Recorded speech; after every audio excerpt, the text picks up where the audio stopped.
And I want to argue that we are living through and are right at the key moment of a change in the way ideas are created and spread and implemented.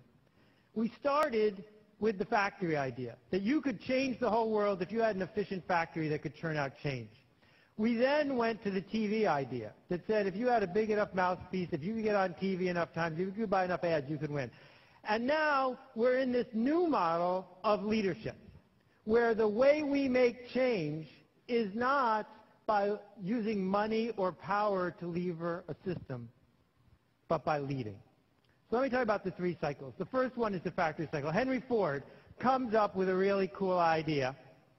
It enables him to hire men who used to get paid 50 cents a day and pay them $5 a day because he's got an efficient enough factory. Well, with that sort of advantage, you can churn out a lot of cars. You can make a lot of change. You can get roads built. You can change the fabric of an entire country.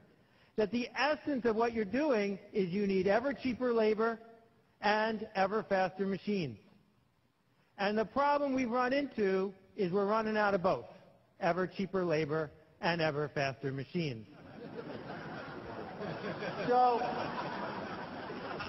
we shift gears for a minute and say, I know, television, advertising, push, take a good idea and push it on the world. I have a better mousetrap, and if I can just get enough money to tell enough people, I'll sell enough. And you can build an entire industry on that. If necessary, you can put babies in your ads. If necessary, you can use babies to sell other stuff. And if babies don't work, you can use doctors. But be careful, because you don't want to get an unfortunate juxtaposition when you're talking about one thing instead of the other. This model requires you to act like the king, like the person in the front of the room throwing things to the peons in the back. That you are in charge and you're going to tell people what to do next. That, you know, the quick little diagram of it is you're up here and you are pushing it out to the world. This method, mass marketing, requires average ideas, because you're going to the masses, and plenty of ads. What we've done as spammers is tried to hypnotize everyone into buying our idea, hypnotize everyone into donating to our cause, hypnotize everyone into voting for our candidate. And unfortunately, it doesn't work so well anymore either.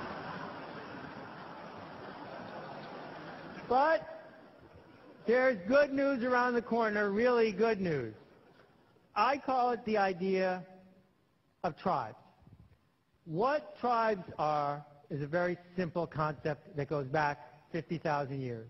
It's about leading and connecting people and ideas. And it's something that people have wanted forever.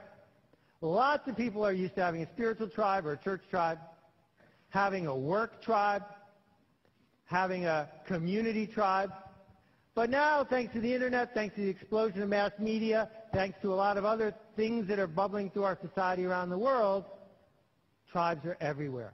Kaufman has pioneered new ways of thinking about environmental architecture.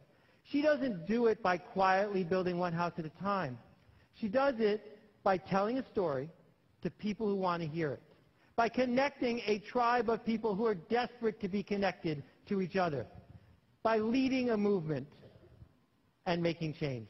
And around and around and around it goes. So 3 questions I'd offer you. The first one is, who exactly are you upsetting? Because if you're not upsetting anyone, you're not changing the status quo. The second question is, who are you connecting? Because for a lot of people, that's what they're in it for. The connections that are being made one to the other. And the third one is, who are you leading? Because focusing on that part of it, not the mechanics of what you're building, but the who and the leading part is where change comes. So you don't need permission from people to lead them. But in case you do, here it is. They're waiting, we're waiting for you to show us where to go next. So here's what leaders have in common. The first thing is they challenge the status quo. They challenge what's currently there. The second thing is they build a culture, a secret language, a 7-second handshake, a way of knowing that you're in or out. They have curiosity about the people in the tribe, curiosity about outsiders, They're asking questions. They connect people to one another. Do you know what people want more than anything? They want to be missed. They want to be missed the day they don't show up. They want to be missed when they're gone. And tribe leaders can do that. And it's fascinating because all tribe leaders have charisma, but you don't need charisma to become a leader. Being a leader gives you charisma.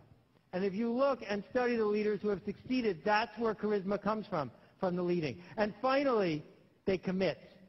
They commit to the cause, they commit to the tribe, they commit to the people who are there.